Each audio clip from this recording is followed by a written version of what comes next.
பணம் குடுத்ததுக்காக ராஜலக்ஷ்மி பயங்கர கோவமா மகாவ அடிக்க போறாங்க. அப்ப சூர்யா கைய தடுக்குறாரு. தடுத்துட்டு சொல்றாரு, "எதுக்காகம்மா நீ இப்படி அடிக்க போற?" அப்படின்னு சொல்லிட்டு. "நல்லா கேட்டுக்கோம்மா, நம்ம குடும்பத்துக்கு யார் மேலயும் கை நீட்டுற பழக்கமே இல்ல. நீ ஏம்மா இப்படி பண்ற?" அப்படின்னு சொல்லிட்டு சூர்யா சொல்றாரு. அத கேட்டோனே ராஜலக்ஷ்மி பயங்கரமா ஷாக் ஆகுறாங்க. "மகா நம்மள நம்பி வந்திருக்கா. இந்த மாதிரிலாம் நீ பண்ணக்கூடாது. மகாவ அடிக்கிற உரிமை எனக்கே இல்லம்மா. உனக்கு இந்த வீட்ல இருக்க யாருக்குமே அந்த உரிமை இல்ல."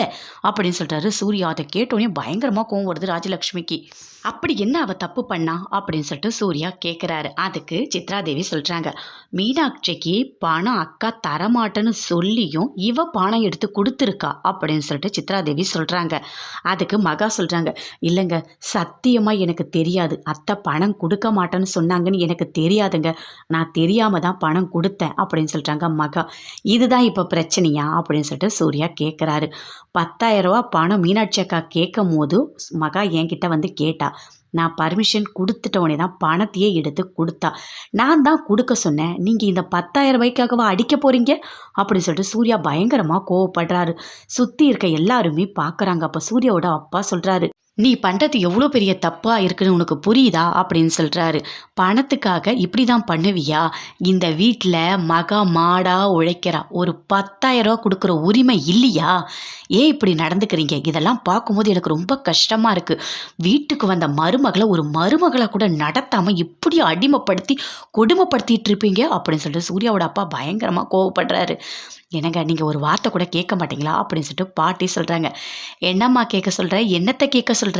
இங்க பெரியவங்களுக்கு மரியாதையே கிடையாது. பெரியவங்க சொல்றது இங்க யாருமே காது கொடுத்து கேட்கறதும் கிடையாது. நானும் எதுவுமே பேச போறது கிடையாது.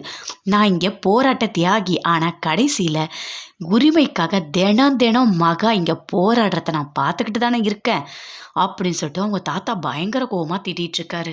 அப்போ சித்ராதேவி சொல்றாங்க, "என்னதான் இருந்தாலும் பணம் கொடுத்தது தப்பு தான்" அப்படின்னு சொல்றாங்க. "நீ பேசாத, தயவு செய்து நீ வாயை திறக்காத, சரியா?" அப்படின்னு சொல்லிட்டு சூர்யாவோட அப்பாவுக்கு இன்னும் பயங்கரமா கோவம் வருது. அப்போ விஜயோட அம்மா சொல்றாங்க, "இது எல்லாத்துக்குமே காரணமே இந்த சித்ரா தான்" அப்படின்னு சொல்றாங்க. "எல்லாத்தையுமே தப்பு தப்பா ராஜலக்ஷ்மி கிட்ட சொல்லி கொடுத்துருக்காங்க" அப்படின்னு சொல்றாங்க. நானா சொல்லி கொடுத்தேன்? நானா அதெல்லாம் எதுவுமே பண்ணலை. உண்மையை சொன்னேன், அவ்வளோதான். அதுக்கு என்ன ஏன் திட்டுறீங்க அப்படின்னு சொல்லிட்டு சித்ராதேவி சொல்றாங்க. "நீ என்ன பண்ணுவ, எப்படி வீட்டில் சண்டை பண்ணுவ, எல்லாமே எங்களுக்கு தெரியும்" அப்படின்னு சொல்றாங்க விஜயோட அம்மா. அதை கேட்டோன்னே சித்ராதேவிக்கு பயங்கரமா கோவம் வருது. இவங்கெல்லாம் பேசுறத கேட்டோன்னே பயங்கரமா கோவம் வருது ராஜலக்ஷ்மிக்கு. அப்படியே 2 கையை எடுத்து கும்பிட்டு, "நான் செஞ்சது தப்பு தான், நான் செஞ்சது தப்பு தான், நான் செஞ்சது தப்பு தான். இனிமே நான் இப்படிலாம் பண்ண மாட்டேன். என் மேல தான் எல்லா தப்பும் இருக்கு. இங்க எல்லாரும் நல்லவங்க, நான் தான் கெட்டவ" அப்படின்னு சொல்லிட்டு பயங்கர கோவமா கத்துறாங்க. அப்ப சூர்யா கையை தடுக்கிறாரு. "அம்மா, ஏமா இப்படிலாம் பண்ணிட்டு இருக்க?" அப்படின்னு சொல்லிட்டு. "என்னடா என்ன, எல்லார் எதிர்க்கும் என்னை அசிங்கப்படுத்தி அவமானப்படுத்தி பேசிட்ட.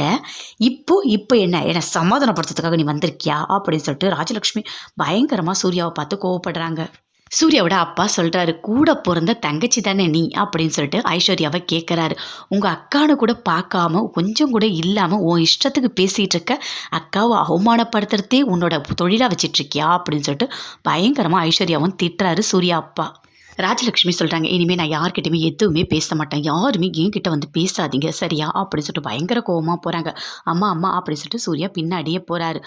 எதுவுமே பேசல. போயிட்டு உள்ள ரூம்ல கதவை சாத்திக்கிட்டாங்க. சூர்யா பயங்கரமா வருத்தப்படுறாரு.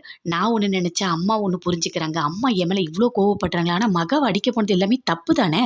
நமக்கு யாரையும் அடிச்சு பழக்கம் இல்லையே. அதை சொன்னா இவங்க ஏன் இவ்வளோ கோவப்படுறாங்க? ஒரு 10,000 இப்படிலாம் நடந்துப்பாங்களா? அம்மாக்கு என் மேல பயங்கரமா கோவம் இருக்கு. நான் எப்படி இதை சரி பண்ண போறேனே தெரியலையே. தாத்தா வேற மகாவை நல்லா பார்த்துக்க சொல்றாரு. ஆனா அம்மாக்கு இது எதுவுமே தெரியலையே. நான் என்னதான் பண்ண போறேன்? 2 பேர்கிட்ட மாட்டிக்கிட்டு நான் ரொம்ப கஷ்டப்படுறேன்" அப்படின்னு சொல்லிட்டு சூர்யா பயங்கரமா யோசிச்சுட்டு இருக்காரு. மகா யோசிக்கிறாங்க. "என்னதான் இருந்தாலும் என்னை விட்டு கொடுக்காம பார்த்துக்கிறாரு" அப்படின்னு சொல்லிட்டு அவங்க ஒரு பக்கம் ரொம்ப சந்தோஷப்படுறாங்க. அடிக்க வந்தாலும் கரெக்டா கேள்வி கேட்டிருக்காரு அப்படின்னு சொல்லிட்டு. சித்ராதேவி மனசுக்குள்ள ரொம்ப சந்தோஷப்படுறாங்க. ஒரு வழியா நம்ம நினைச்சது நடந்துடுச்சு. சூர்யாக்கும் அவங்க அம்மாவுக்கும் சண்டை வந்துடுச்சு. 2 பேரும் சமாதானம் அடையவே ரொம்ப நாள் ஆகும். என்னால முடிஞ்ச எல்லாமே நான் பண்ணிக்கிட்டே இருப்பேன். இந்த மகாவால தானே இவ்வளோ பிரச்சனை. அப்போ மகா மேலேயும் நல்ல கோவம் வரும். அப்படின்னு சொல்லிட்டு சித்ரா தேவி மனசுக்குள்ளேயே நினச்சிட்டு ரொம்ப சந்தோஷமாக சிரிச்சுக்கிட்டே போகிறாங்க. தாத்தா இதெல்லாம் பார்க்கும்போது பயங்கர கோவமாக உள்ளே போகிறாரு. பாட்டியும் பின்னாடியே போகிறாங்க. ஏங்க இப்படிலாம் நடக்குது, இதெல்லாம் பார்க்கும்போது எனக்கே ஒரு மாதிரி தான் இருக்குது அப்படின்னு சொல்லிட்டு பாட்டி சொல்கிறாங்க. ஆமாம்மா, எல்லாமே நானும் பார்த்துக்கிட்டு தானே இருக்கேன். ஆனால் நம்மளால தான் எதுவுமே கேட்க முடியலையே, நம்ம பேச்சு தான் இங்கே யாருமே கேட்கறதே இல்லையே அப்படின்னு சொல்லிட்டு தாத்தா பயங்கரமாக வருத்தப்படுறாரு. பாட்டி தாத்தாவை பார்த்து அவங்களும் ஃபீல் பண்ணிகிட்டே இருக்காங்க.